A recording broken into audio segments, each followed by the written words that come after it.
The Banker Who Broke America. The Untold Story of the 1929 Crash. October 24th, 1929. 6 hours. That's all it took for Americans to watch $14 billion evaporate into thin air. 13 million shares dumped in pure panic. Phone lines melted down. The stock exchange went dark, cut off from the outside world. But here's what they don't teach you in school. This wasn't some random economic accident. This catastrophe has a name, a face. One man's decision set the dominoes falling that would destroy an entire generation. His name? Charles Mitchell. The press called him Sunshine Charlie, America's most beloved banker. By the end, he'd become the most hated man in the country. This is the story of how one banker's brilliant idea triggered the Great Depression. The Roaring Twenties. Picture America in the 1920s. Ford Model Ts rolling off assembly lines, jazz pouring out of every speakeasy, radio broadcasts connecting the nation, skyscrapers piercing the clouds. This was the era of infinite possibility. Prosperity wasn't just a promise. It felt like a birthright. And then Charles Edwin Mitchell stepped onto the stage. The farmer's son who changed everything. Born in 1877 to a Massachusetts farming family, nothing about young Charlie screamed future financial titan.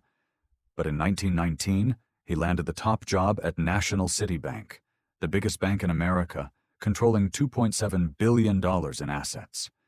That's more money than most countries had in their entire treasuries. Mitchell looked at America and saw something revolutionary. A nation of potential capitalists being held back by an outdated system. Here's the thing. In 1919, only 500,000 Americans owned stocks. That's less than 1% of the population. The stock market was an exclusive country club for the ultra-rich. Regular folks, they stashed cash in savings accounts or bought boring government bonds. But Mitchell had a vision that would change everything. Every American should be a capitalist. Those were his exact words, and in 1920, he made it happen. Mitchell created National City Company, a revolutionary subsidiary with one mission: sell stocks to ordinary Americans, right inside bank branches. Think about that. You walk in to open a simple savings account, and suddenly you're being pitched the American dream wrapped in stock certificates. The sales machine. Mitchell didn't just sell stocks. He engineered a psychological masterpiece. The training. His salespeople weren't typical bankers in stuffy suits. These were trained dream merchants, positioned in 69 branches nationwide, armed with scripts designed to tap into people's deepest desires. The pitch. Mr. Johnson, you don't want to work for someone else your whole life, do you? General Electric stock. This is your ticket to financial freedom. Mrs. Smith, your husband breaks his back working at Ford. Why not become a co-owner of the company? The advertising blitz. Newspapers ran ads screaming, "Get rich investing just $15 a month." Success stories flooded magazines. A secretary from Ohio becomes wealthy in 2 years. A streetcar driver buys his dream house with stock dividends. Bank offices transformed into temples of prosperity. Walls covered with posters showing beaming families in front of mansions, next to shiny new automobiles. The genius trap. Buying on margin. But here's where Mitchell's real genius showed up. And it's the same trick that destroyed everything. Margin buying. You could purchase stocks by putting down just 10% of your own money. The bank loaned you the other 90%. Let me show you how intoxicating this was. You've got $100 in your pocket. Under the old system, you buy $100 worth of stock. But with margin, you control $1,000 worth. If that stock jumps 20%, you don't make $20, you make $200. You just doubled your money. Salespeople made it irresistible. Look, Mr. Brown bought Radio Corporation stock for $500, putting down only $50. 6 months later, he's up $150. That's a 300% return. Meanwhile, your savings account earned you a pathetic $15. The results were insane. From 1925 to 1929, loans for stock purchases exploded from $2 billion to $8.5 billion. Stock ownership surged from 500,000 Americans to 10 million. A teacher mortgaged her home for Radio Corporation shares. A Kansas farmer sold his entire herd for General Motors stock. A Detroit mechanic bet 6 months of salary on Ford. Everyone believed this was their golden ticket. And Mitchell? He was swimming in glory. Magazines hailed him as a genius.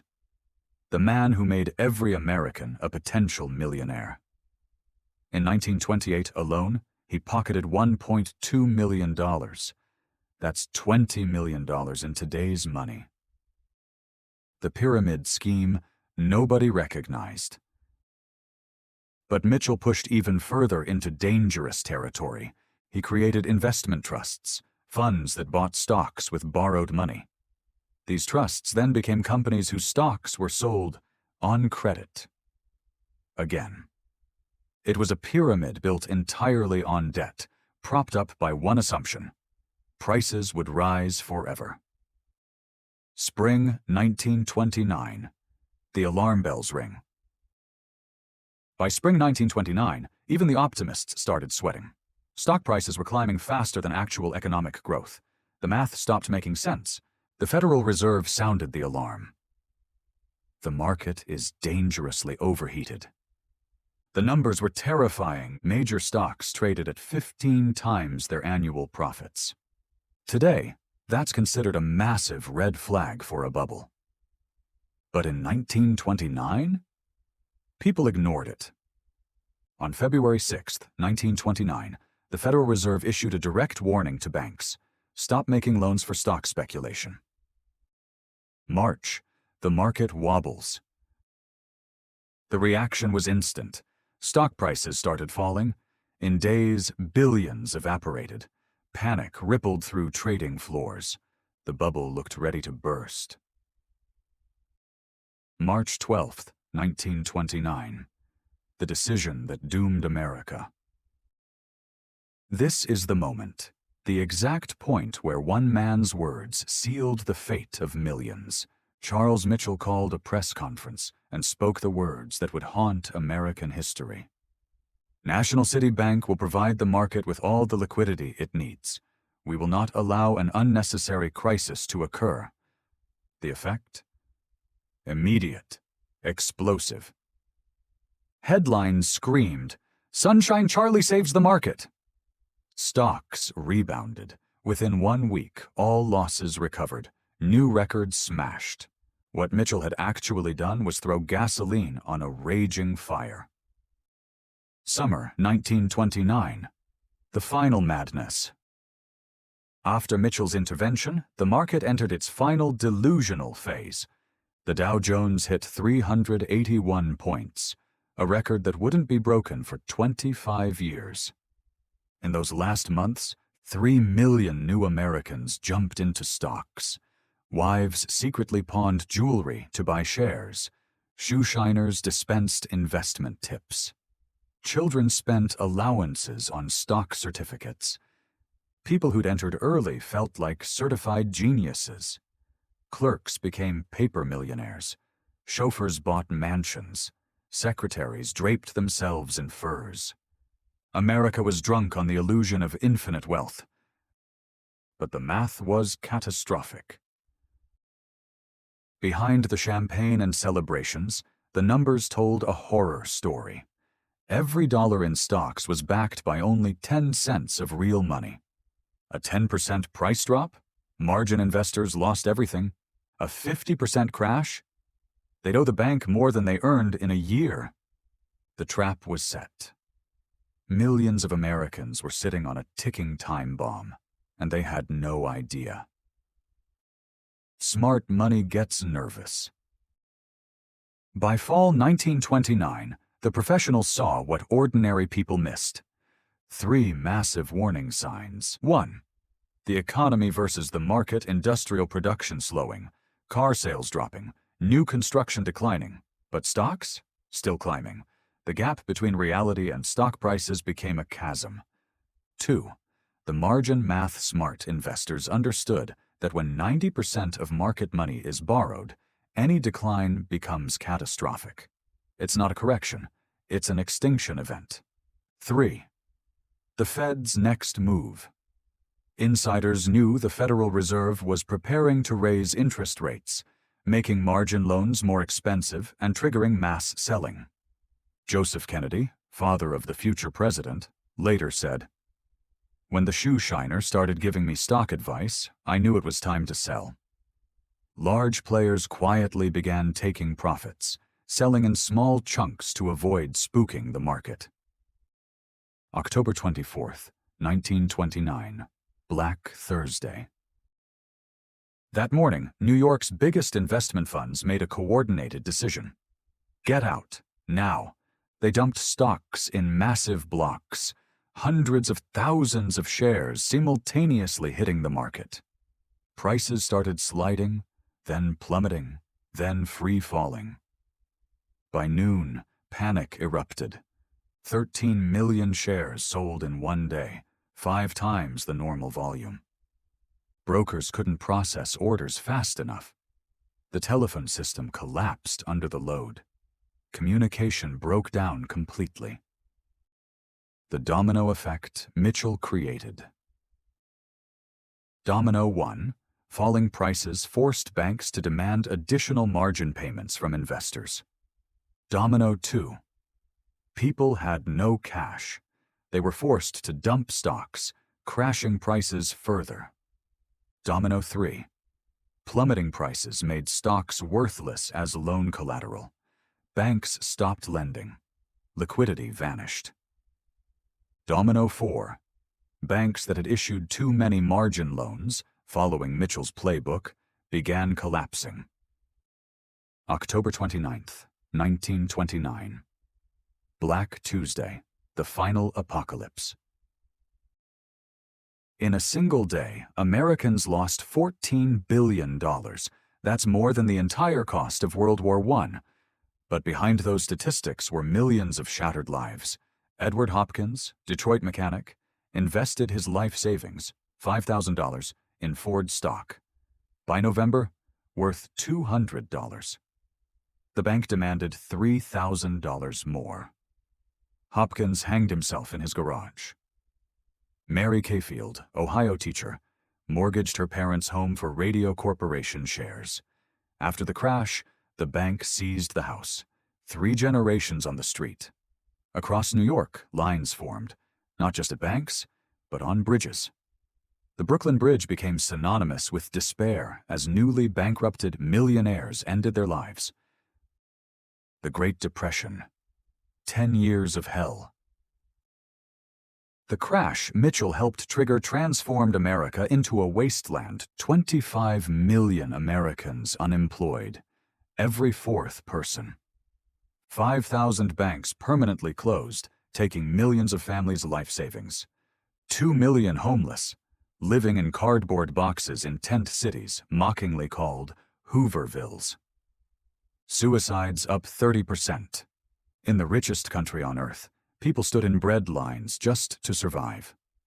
An entire generation lost faith in everything: banks, stocks, the government, the American dream itself. Mitchell's fall. In 1933, Charles Mitchell was dragged before Congress. Senator Carter Glass asked point-blank, "Do you consider yourself responsible for the ruin of millions of American families?" Mitchell's response: "I wanted to give people the opportunity to get rich. No one forced them to buy stocks." But justice came. Mitchell was tried for evading $850,000 in taxes, forced to resign in complete disgrace. The man once celebrated as the savior of the market became the living symbol of greed and recklessness. America split on Mitchell. The haters. The New York Times labeled him the architect of financial catastrophe. On the streets, he was booed and cursed. One Detroit paper wrote, Charles Mitchell stole more than any bank robber in history. A robber takes a bag of money. Mitchell stole the future of an entire generation. The defenders. Some businessmen argued Mitchell simply gave people what they wanted. People chose greed over caution. Mitchell just happened to be in the wrong place at the wrong time. National City Bank's paradox. Ironically, the bank not only survived, it thrived. After Mitchell's exit, new management shut down risky operations and focused on conservative banking. The government bailed them out as too big to fail. And as competitors collapsed, National City absorbed their assets for pennies on the dollar. By 1935, the bank controlled an even larger market share than before the crisis. Mitchell's final years. After his trial, Mitchell fled to Europe, working as a consultant for small banks. He returned to the U.S. in the 1940s and founded a modest investment firm. Sunshine Charlie faded into an elderly man remembered only for his catastrophic legacy. He died in 1955 at age 78, never once acknowledging responsibility for the Great Depression. The financial system rebuilt. The catastrophe forced America to completely rebuild its financial infrastructure. 1933. Glass-Steagall Act separated commercial and investment banking. Never again could bankers gamble with depositors' money. Securities and Exchange Commission, SEC, created to police the markets. Bank deposit insurance established. Strict margin requirements implemented. America swore. Never again. The desperate measure. Gold confiscation. But the government went even further. April 1933. President Roosevelt issued an executive order that shocked the nation. Private ownership of gold was now illegal. Every American had to surrender gold coins and bars to the government at a fixed price. This was a desperate attempt to control the money supply and fight deflation. In 1 month, Americans turned over more than 3,600 tons of gold, more than Russia and China's combined reserves today. A year later, the government raised gold's price from $20 to $35 per ounce, earning billions on the confiscated metal. For an entire generation, the fundamental right to own precious metals was stripped away. Here's what should terrify you. Nearly a century later, we're doing it all over again. Today, 50 million Americans trade stocks on smartphones. Margin loans hit a record $900 billion. Apps like Robinhood promise exactly what Mitchell did. Make everyone an investor. Zero commissions. Trade like a pro. A new generation gambles on cryptocurrencies and meme stocks. Borrowed money floods the system again. The average American owes more than they earn annually. Margin trading has reached 1929 levels. Millions believe this time is different. But the mechanism? It's identical to what Mitchell built 100 years ago. The lesson. Charles Mitchell genuinely believed he was helping people. He wanted ordinary Americans to build wealth. His intentions may have been good, but his system turned the American dream into a living nightmare for 25% of the country. Every American should be a capitalist, Mitchell said in 1928. Everyone should invest, they say today. History doesn't repeat, but it rhymes. Next time someone promises you easy money and democratized finance, remember Sunshine Charlie. And ask yourself, who's really going to profit? If this story opened your eyes, hit that subscribe button. We've got many more untold stories of power, greed, and the patterns that shape our world. The question is, will you recognize the next Charles Mitchell before it's too late?